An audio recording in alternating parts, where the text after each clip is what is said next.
Welcome to another guitar show, Absolute Beginners Acoustic Guitar Special, coming up in today's episode. You forget how painful it is. Absolutely. Why do we do this? How does anyone learn this thing? Adding the G and then the C. The number of songs that you can then play is pretty phenomenal. Yeah. Like this would make TV. I can't do it.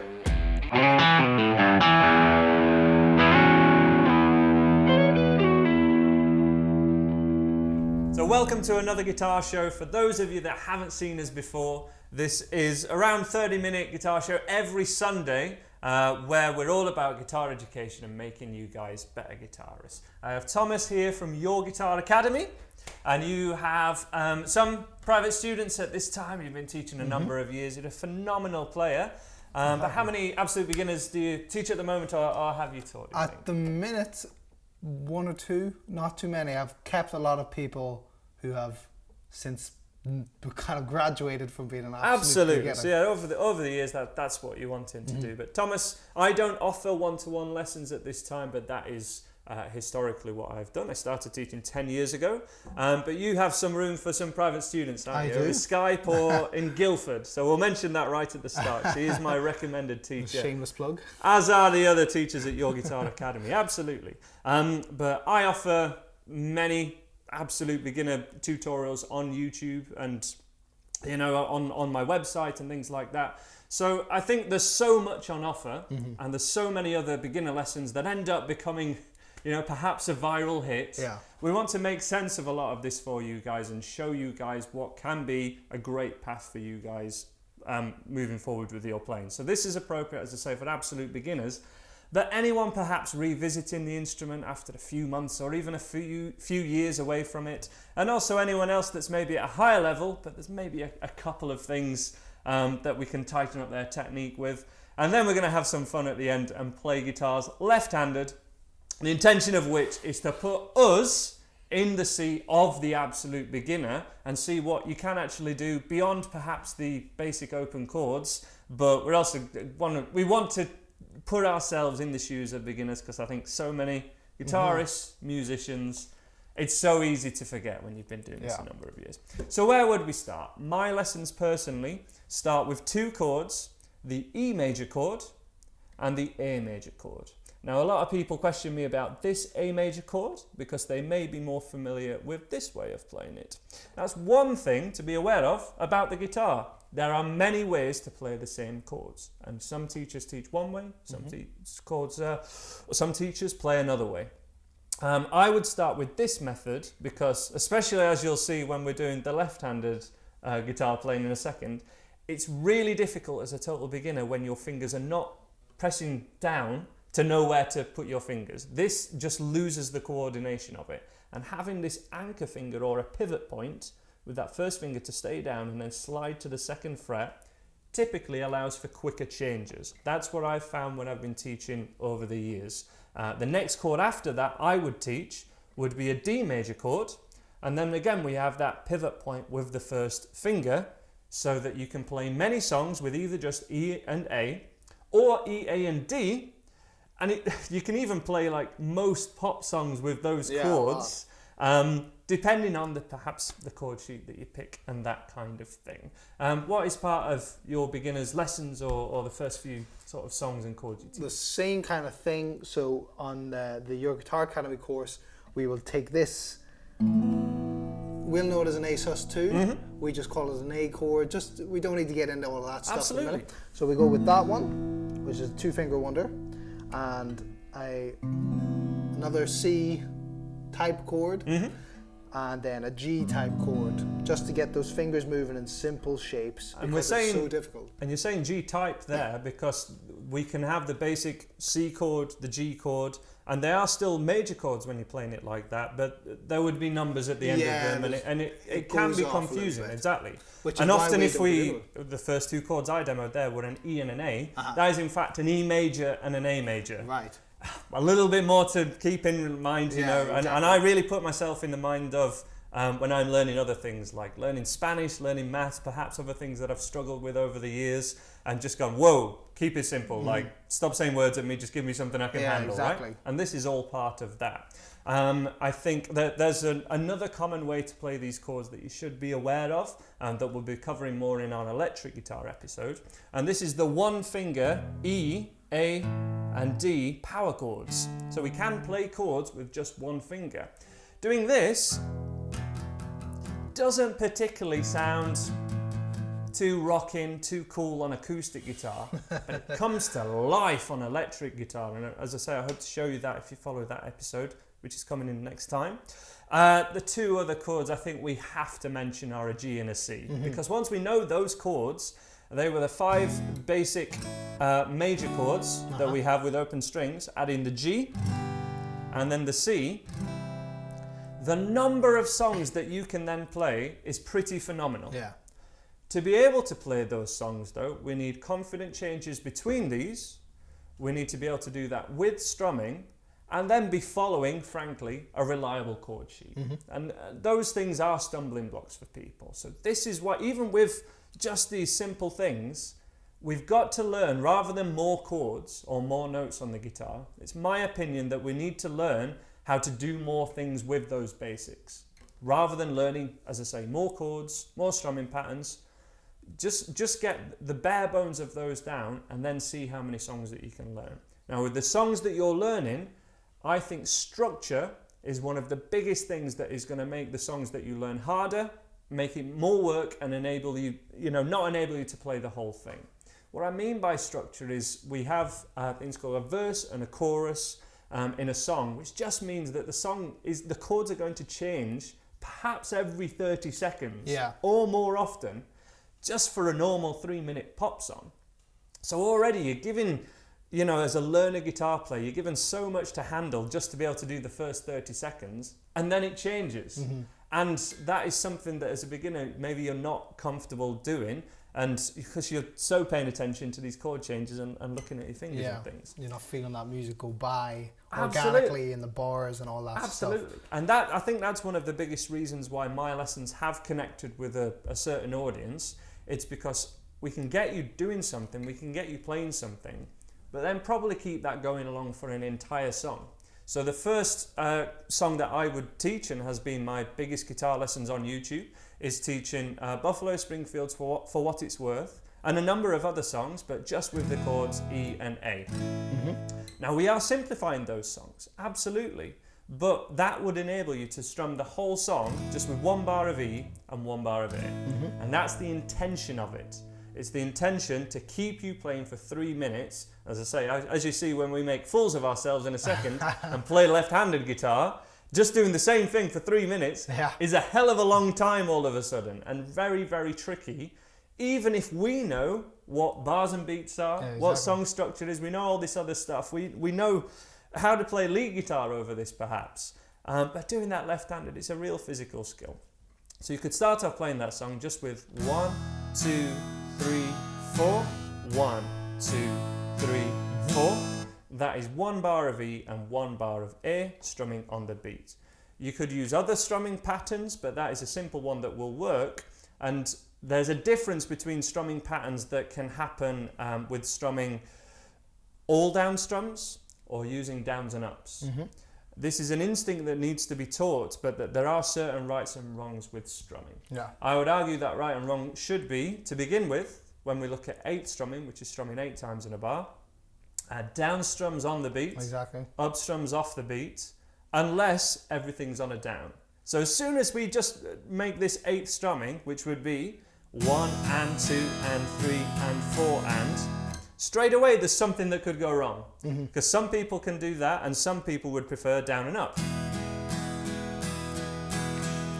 2 different ways to get the same sound, but the reason you would go for 8th strumming is it's typically better for slower songs. 1, 2, 3, and 4, just to keep the strumming hand moving. And then when we're using downs and ups, that's better to do rather than kind of that 1 and 2 and 3 and 4 and sounds a lot more natural, feels a lot more natural. So we've got 4th strumming just on the beat, 8th strumming, but then it sort of peels off into 2. 8ths all downs and 8ths downs and ups. From there, 8ths all down strumming, actually I would say goes more into 16th strumming, because you're already doing the down strums that you would do in 16th. Let me explain. 8th strumming, 1 and 2 and 3 and 4 and 16th strumming, 1 E and a 2 E and a 3 E and a 4 E and a. The hand didn't actually have to move any quicker.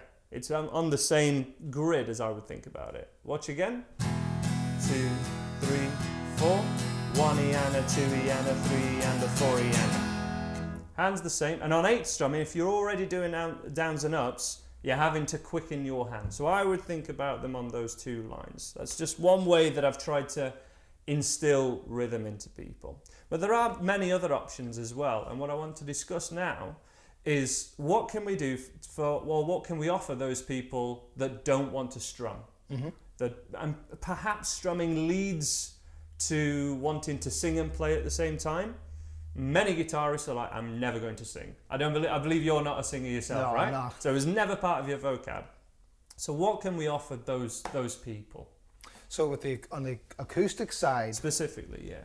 we can break away from the strumming, and we spoke about this a little bit in our previous acoustic episode, by getting into a slightly different technique where we pluck the strings. Now this is a little bit tricky because we have 5 digits and 6 strings. And it's hard enough sometimes doing this just with one. And, you know, many people start off strumming with just their thumb because it's easier, or with their first finger. I think if you're really against using a pick, just strumming with the first finger is typically going to get you a better sound and better results than using your thumb. And that's sort of dead against using the thumb, really, unless you're really conscious that you don't want anyone else to hear you. But you're talking about moving towards fingerstyle. Yeah. So would you say that someone who wants to just say they love, I don't know, Fleetwood Mac or any number of beautiful fingerstyle players, Tommy Emmanuel or something, someone wants to do that, would you say from lesson 1 they'd be okay to follow along that line? I think the strumming is quite important in a sense that it gives you that rhythmic sensibility, because as soon as you start getting into slightly more complex fingerstyle, you've got more moving parts with individual fingers than you do with just one wrist or hand motion. So you really need to have that fundamental understanding and feeling of rhythm to be able to get the intricate stuff of the fingerstyle in. So just as a quick example, if you wanted to do something along the lines of,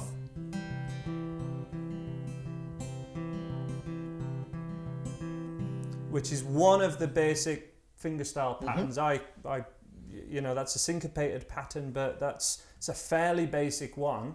If you want to do something like that, even as an absolute beginner, you should start with open chords and strumming first. Oh yes.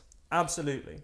One thing that you could start with, though, alongside that, and I think people sometimes struggle with this, but you can, you know, one day focus on strumming, and then on another day perhaps look at single note melody. And I think melody is something that is very a misty waters sort of thing to teach, because as guitarists we think lead guitar, we think riffs, we don't often think melody. You know, we don't think of I love Slash because I love his melodies. You know, that someone who was a teacher might say that, but a student would say love the lead guitar that Slash played. Lead guitar is playing melodic notes like a singer would sing those notes, and there is a way to playing that, and I teach it in one of my courses where we look at single note picking like this, but with fingerstyle. You could do that same thing with a pick,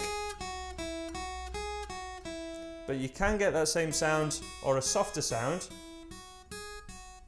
just by plucking. That is still an option for beginners, but that should go alongside open chords and strumming, in my opinion. Learning about the C major scale and things like this, that can go alongside learning how to strum the C chord. Yeah, because you'll see, like with melodies and things, you'll start to see patterns and shapes on the guitar that will also help you learn things faster once you understand them. And you want to start to build that momentum of knowledge and learning so that you can easily identify things when you see them, new things that you haven't seen before. You go, that reminds me of this, or I'm seeing the logic there because this scale, that chord, blah, blah, Absolutely. To pull it back though, what about the people who say, just want a party piece? They have a favourite band and they want to be able to play one song by them, or for example, you want to play Wonderwall. And lesson one, you know, you've Googled what it is, and perhaps you find mine or someone else's lesson and you're trying to play Wonderwall as an absolute beginner. There are pros and cons to that, because if you just practice one thing over and over again, eventually you might get it. You're probably going to get it, to be honest with you. But you leave yourself with only being able to do that, and probably not sounding very good even when you get it, because you just haven't got those basics down. But we all know those people. We've been them at some point. You know, thinking that we can have a go at Johnny Be Good and like the first time, even though we can't play anything yet. And this is what I want to really get onto. So I think we're going to grab the left-handed guitars now, or one at least, and see what we can do with the knowledge that we have as guitar teachers and guitarists. We can play. What can we do when we put ourselves in the shoes of a total beginner? Let's have a look at that now. Okay, so now we get to the point in the show which is absolutely ridiculous and something that is probably really embarrassing for me to do, and something that I shouldn't do online. But I want to put myself in the shoes of an absolute beginner and perhaps prove what works and what doesn't, and give reasons for it.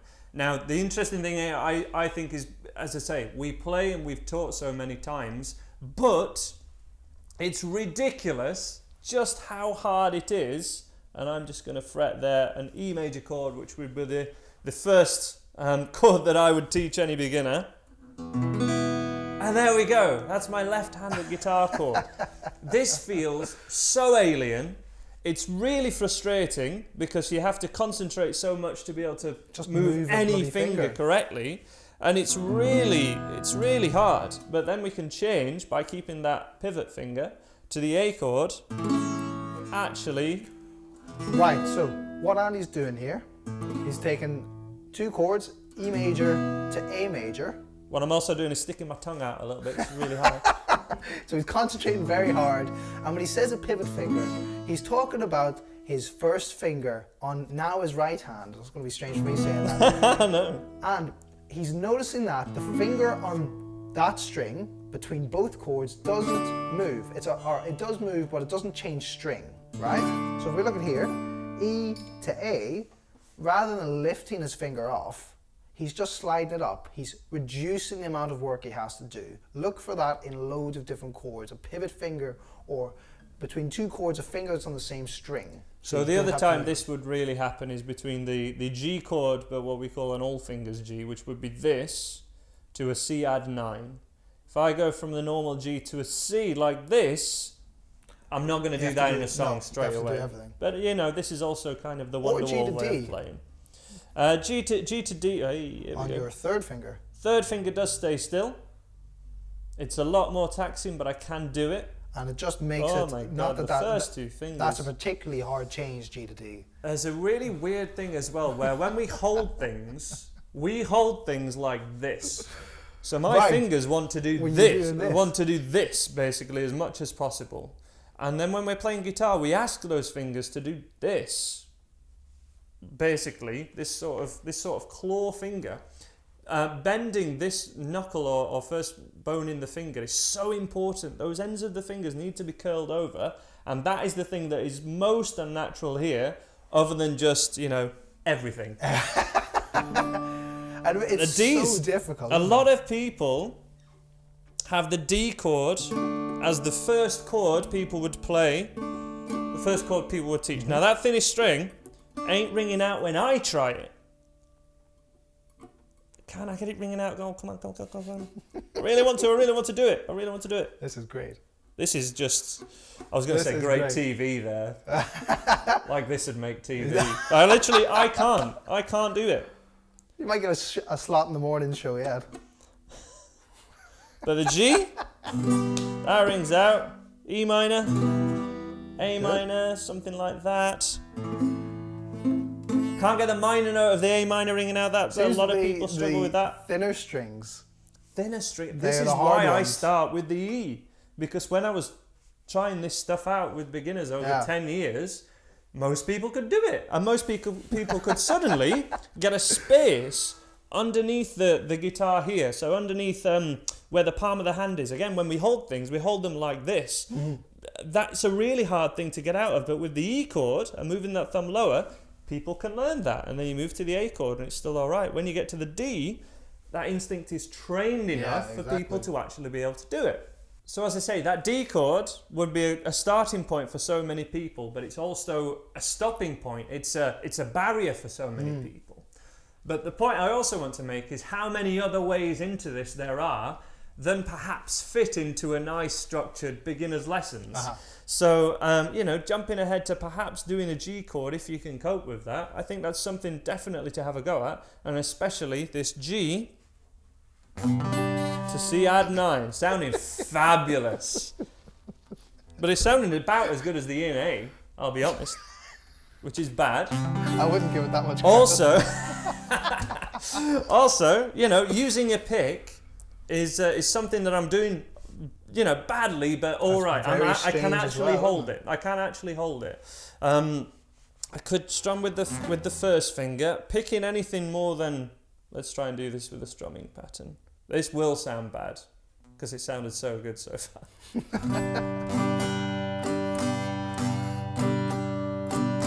Gonna give myself a minute to change. There we go. There we go. And that's with me really knowing about rhythm and strumming patterns. An interesting thing that I could do that we'll probably do a lot more on the electric guitar stuff is like a one finger A chord and just sounded a lot better than an electric guitar.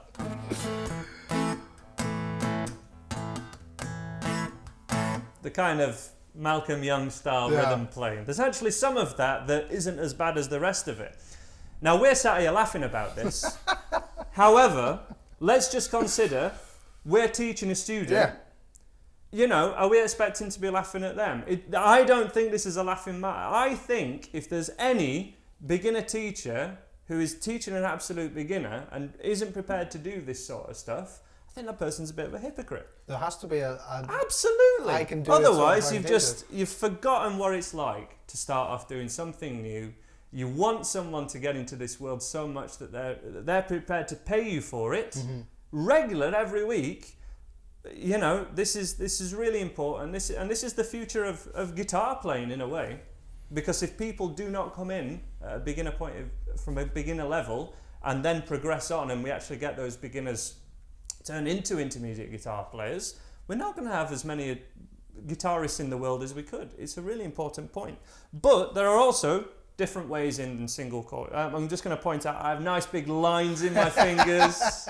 The first finger, the one thing about the anchor thing is the first finger is down all the time, and therefore that is why I do advise a little bit of balance between that and some single string playing. So just the single string thing I was doing before was just the open to second to the fourth. Really simple, and that's really important to start simple. Now the thing with this, it suddenly goes, frankly, plinky plonky, because there's a gap between the notes.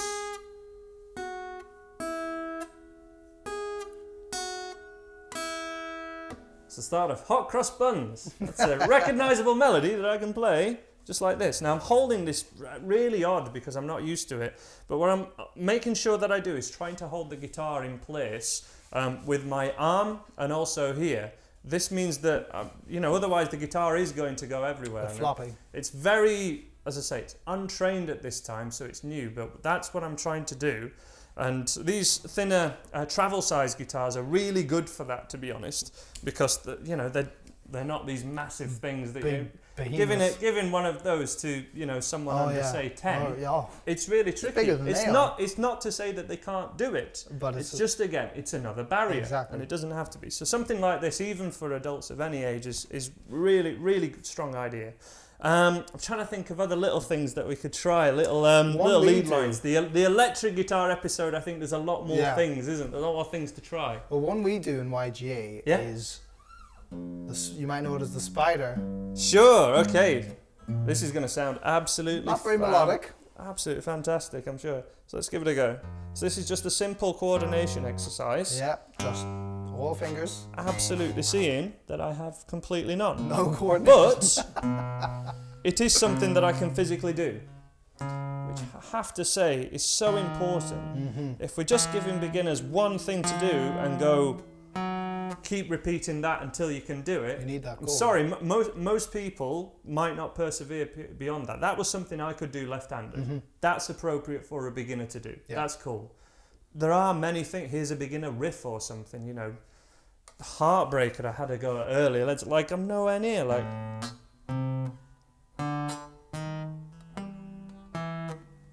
You know, I'd rather do a coordination exercise, to be honest, because in 2 weeks, I'm going to be like, oh, I've got that exercise, and then be able to play that riff that I want to do. And it can be as little as 10 days. You know, I have a 10-day guitar course on YouTube. The change could be massive over that 10 minutes a day, but it is all about training your fingers. If I move this guitar the other way around, I was just plugged in at the moment, but I can actually play it a lot better. Yeah. I want to actually, with that in mind, let's swap over. I want to swap. see, especially anybody that watched the blues episodes that we did not too long ago, where Thomas was shredding the blues. I want to hear him play left-handed. Let's do this. There'll be blues in a different sense, I think. Right, here we go. Get your own back time. Yeah. Give it a go, Thomas. Should we go for the E and A first of all? Okay. E major chord, left-handed. I mean, they probably don't even feel like your arms anymore, do they? No. Because it feels so unnatural. But yeah, you are correct. Even Making this. good form there. I'm impressed with that. Plenty of space here. Wow. And all ringing out. That's I'm what we want to surprised. see. Okay, the A major chord. Okay. What we were doing is sliding. Yes. Yeah. That's perhaps new to you. Oh, good grief. Now Okay. fitting them all into the second That fret is a real challenge. is a challenge, which is why we have so many other options, but that is one that you can do, and it does teach all the right things. For example, if you were a woman with long nails, you could still play this, you just have to perhaps have them on a different angle, and you have to be practical about this and maybe not have your nails super long. Yeah. You're just making life hard for yourself, really, if you want to knock play that guitar world record with on long the nails head. on this hand. But it would be something that you could still do. It's not teaching right technique. We'd want to be as much like this as possible. What about the G and C? Give those a go. This actually hurts. So where does it hurt? On the finger. The fingertips? Yeah. Or, yeah, okay. Like you forget how painful it is. Absolutely. Why do we do this? How does anyone learn this thing? Absolutely. That is the point I'm making with this video, just to reiterate. I mean, it is silly what we're doing now. This is silly. But also, this is what we have gone through, but perhaps so long ago we don't remember. But this is what I saw week after week, day after day with new students all the time. And I sympathise. It's difficult. So we're getting some strings not ringing out there. And we're using 4 fingers to play a chord. So that one's not ringing out because this one's not left on its tips. There it is. And being at this side of the fret as much as possible, I'm telling you like you don't know, but when they don't feel like your fingers playing it's very hard. it's weird. That third finger, right over that side. So it could be right up against this fret if possible. Middle finger could be right over there. That's the stuff.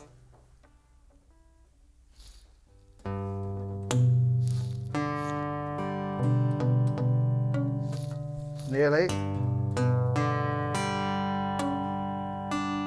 Yeah, up. Fantastic. Okay, so it's a real struggle. Now this is where you were going all out there to get them all ringing out, which is very vigilant. But the good thing about a strum is, well, hey, that sounds good, doesn't it? Because I'm the right way round now. This is, it's a lot easier to get a strum to sound nicer than it is to get every string ringing out all the time. So when you're learning a chord for the first time and as part of a practice, definitely make sure that all strings are ringing out. But as part of a song, it's more forgiving to go for strumming and chords and things that way around, really. Well, so that was the G chord, so that would be a change to the C add 9 would be the obvious one. Again, a longer name, a confusing name, the C add 9, but that change is what we're after. That's it. Okay. The thumb, I would say, is perfect. It's nice and low, just creeping over the top perhaps would be fine as well, just a little bit, but plenty of space under here. This is exactly what we're looking for beginner chords.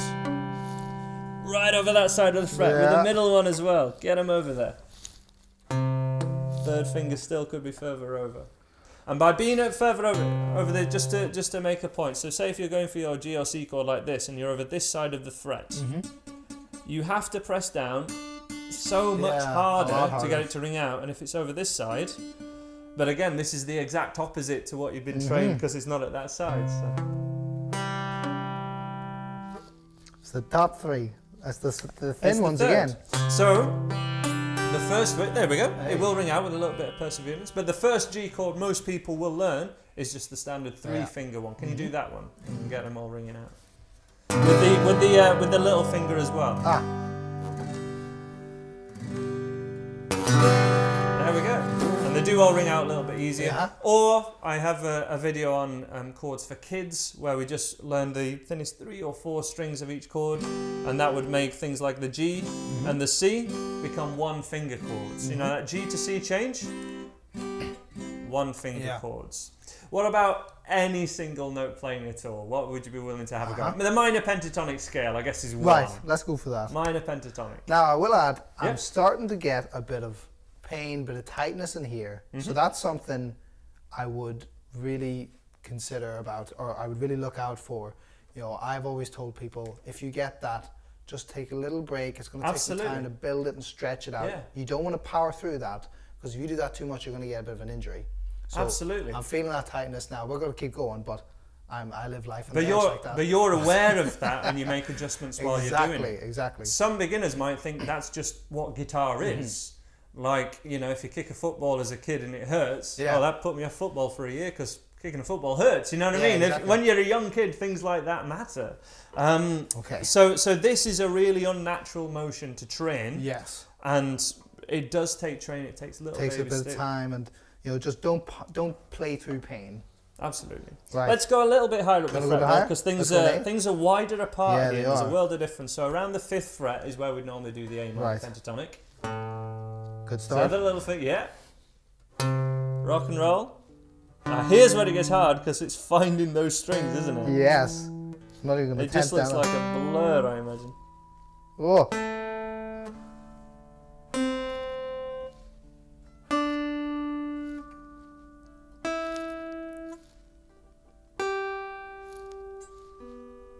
I'm going to give that a round of applause. I thought that was frigging great. Honestly, I think that is so difficult, but That's so hard. Once trained, it can come together in as little as a few minutes, a few days. It really can. But even from knowing all the things that we know, it's still really difficult. Yeah. And I think the disconnect between that and seeing your favourite band on stage rocking out, doing all of this, not even looking at the fretboard most of the time, is so wide. Yeah. But this is where everyone has to It start. all starts from here. And once it's trained, it's like the first time anyone that's learned to drive, the first time you sit in the driving seat of the car and make it go forward, you're like, oh my God, how does anybody do this? I have so much respect for my mum and dad right now. But and then we don't think about it at all. Changing gear, using the clutch, absolutely. You know, it's all second nature. Exactly. This, I think, is one of the hardest things I've done in a long time. Wow, isn't that telling? I can imagine. Yeah, I can imagine. I mean, I've started learning lots of new things, but this. Because it's a new skill, and literally what you're doing is firing nerve endings and electrical signals to a new point. Yeah. But they fire in this way, absolutely fine. Those same signals do not fire this way. They do not have that same connection. And the only way to do it is to train them. Literally see it as training, like you would train in a sport or as a PT, or like you would revise for your maths exam. It's that repetition of it, which is what so much of both our courses are based on. And I always say to our students, I mean, don't underestimate how difficult this is. If you're finding it difficult, exactly, everyone welcome feels to the the same. club. We feel the same. It's just You've got to go through it if you want to do when it. it becomes easy, it's so easy to forget because all you're thinking about is next thing, or perhaps growing and getting trying better. to do more with it, trying to do the fun stuff like start a band or something like that. As soon as, you know, you and I have got the knowledge of 10 plus years of playing each. Absolutely. We know the shapes, we know where our fingers should go. But as Playing soon as about 22 years, pretty much. I'm 32 now. I mean, the mechanics go, and then suddenly, it's worth nothing. That's it. It really is. It's all about you know, playing guitar is a physical skill, and I think people can forget that quite easily. And that's where that training and repetition is what it's all about. So there you go, guys. I hope you found that fun. Let us know how ridiculous we are in the comments below, how we know nothing, because It's all good, and what we're wanting to share here with Another Guitar Show are these different perspectives that you perhaps don't normally see from a 5 or 10 minute YouTube video. Let us know what you thought of the show. Subscribe to the Your Guitar Academy YouTube channel and the Andy Guitar YouTube channel, because we'll ping pong between both channels as we go forward. The next one is going to be an electric guitar special. Can't wait for that. Hope to see you guys there. Bye for now. Yeah.